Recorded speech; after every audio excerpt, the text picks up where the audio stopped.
Hi, this is Ginger from My Sister Scrapper with another scrapwithpal.com video. Today we're going to be featuring the Fawn Reveal Wheel Circle Sentiments stamping set. So there's a stamp set with all the cute little images on it, and so we're going to use the stamp set. We're also going to use the regular reveal wheel and then the half circle add-on, and then we're going to use the simple puffy cloud die set and the rainbow die set, which are all from Fawn, as well as this cute little smiley face from the Gingerbread die set. So we are also going to use the circle reveal wheel circle stencils, and then also we have the rainbow mix paper. So the first thing we're going to do is I went ahead and pre-die cut most of the elements just to go ahead and save some time. So I used the reveal wheel and the half circle to die cut the cute cloud paper with the rainbow, and then you're going to need the rest is cut out of white small tiny little brad. You're going to take the little brad and put it in the small circle up through the center, and then open the prongs and put your little foam squares on the back, and I'm going to line it up and attach it to the back of my panel, and then I can take my reveal wheel off and I can stamp the image. So we'll set that aside. And I'm going to go ahead and get the MISTI, and then with the circle sentiments, it's got on the back of the packaging which add-ons you can use for the stamp set, and I'm using the one that's the bee. So I'm going to take the stencil out that has the bee, and you'll see it on there, and I'm just going to line it up, and I'm going to put it in my MISTI. Now you can tape it down. I was gonna, and then I'm thinking, nah, it'll be all right. So I just put it in the MISTI and used my magnet to hold it down. And then I just placed my sentiment right in there. Fits perfect. And picked it up with the door of the MISTI. And then I'm going to use some Fawn jet black ink because it's Copic marker friendly. And we're going to go ahead and stamp that. And I stamped it a couple of times just to get a nice crisp impression. All right, so we got that all done. Now we're going to go ahead, and I pulled out some colors of my Copic markers because I wanted to color in the word happy with the same rainbow colors that I'm going to use on the actual rainbow. So those are the Copics that I'm going to use for the rainbow. Just some simple coloring, nothing drastic. So I'm going to start with the darkest for the H, and again, they're so tiny, I just colored them in, you know. Then I did the orange, and I'll have a list of all the markers that I used in the bottom of the description box. I went with yellow, then I went with green, and then I did the blue, and then I wanted to do the heart, so I went back to the darker pink to do the heart. So now we've got those all colored in. And the next thing we're going to do is we are going to color in the rainbow. So I die cut the rainbow out of white cardstock, and you could die cut it several times out of different colored cardstocks. I wanted a different color rainbow. I kind of wanted it to match the little raindrops on the pattern paper, so that's why I decided to go ahead and use white cardstock. So we're going to use those same colors that we colored happy with, and I started with the purple on this one, which I think on the original card I started with the blue, but you know what, it's all good. And we're going to color in just, you know, the broad nib works really good on this. I tried both the brush tip and the wide broad nib, and I think now I prefer doing something like this. You can just do one swipe with the broad nib. So we got the blue, now we're going to do the green.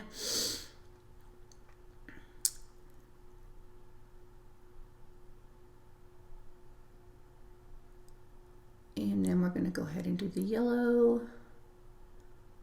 Yeah, see how much easier it is to use that wide, broad nib there? Yeah, that's what I should have done on all of them, but it's all good.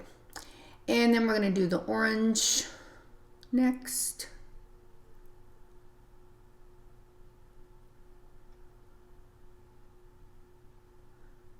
Then we've got the dark pink. And then the smallest one is going to be a lighter color. I think it's VO1. So those are our cute little rainbows elements. And now we're going to take the puffy clouds, and I'm going to take, I die cut the largest one with black, and then I used the little face and die cut a white one. And then I'm just going to layer the white one on top of the black instead of trying to put those little dots in there. Yeah, like that's not going to happen. So this was the easiest way for me to do it. So this is the largest of the puffy clouds that I did the little face out of. And I thought it turned out pretty cute. And I'm using some wet glue just to adhere them together. And then I'm going to take a Copic marker. I think this is BG0, 000 or quadruple 0. Just go around the outside edges just to give us a little bit of shading to the clouds on the big one, and then also on the two small ones as well.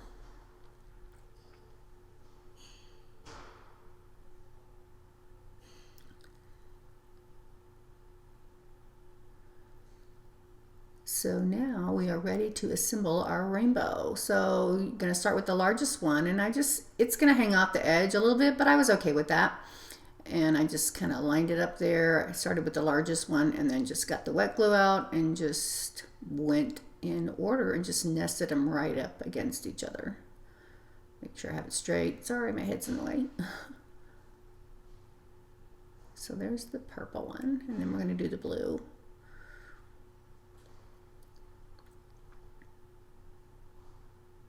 Super easy to put the pieces back in, just like a puzzle.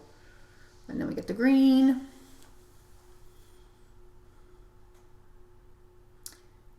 And then the yellow.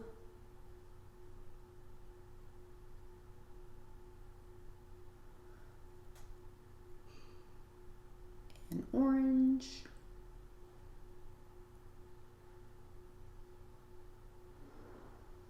The pink. And then the last one will be the violet at the end.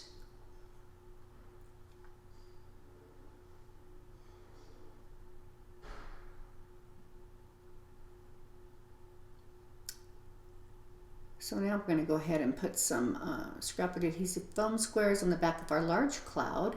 I just want to make sure that I don't go over that opening when I place the cloud on there, so it doesn't prevent the reveal wheel from spinning around. So you can line that top of the cloud right up with that. And then I'm going to add foam squares. So the two are smaller clouds, and those are going to go on the bottoms of each of the rainbows on each end.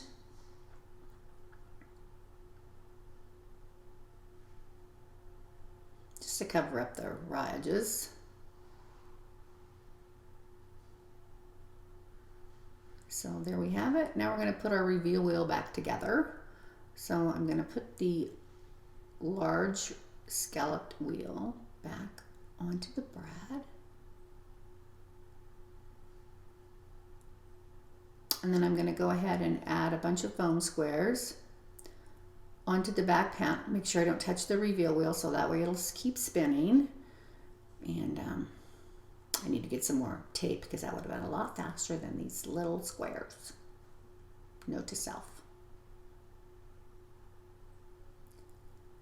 And just some little smaller ones. I just don't want it to collapse.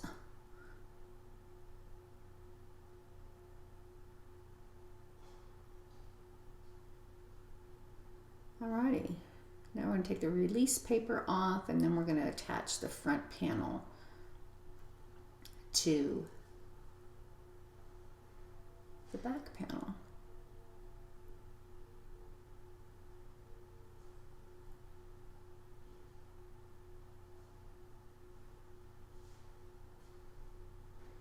Okay, so I'm going to line up the bottom corner with the top and press it down, and there you go.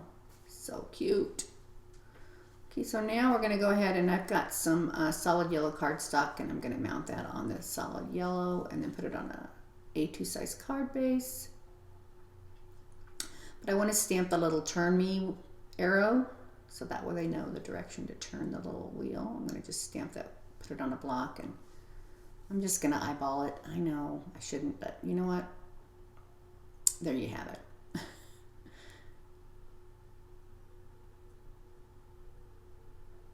And now I'm going to use the wet glue to attach the panel to the yellow.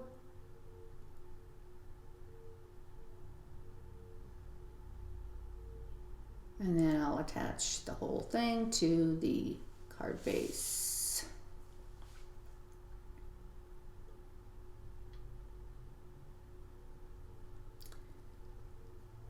Now I took some Nuvo crystal drops, the glitter ones, in I think it's White Blizzard, and just to go around the outside edges of the bottom two clouds, just to give it some sparkle.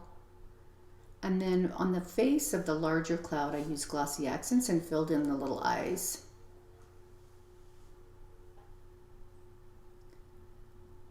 And again, with glossy accents and Nuvo, you want to make sure you let it sit. I let mine dry overnight. And there you go. Super cute little Happy Day Circle Sentiments Reveal Wheel card. There you have it. Thanks for watching. Have a great day.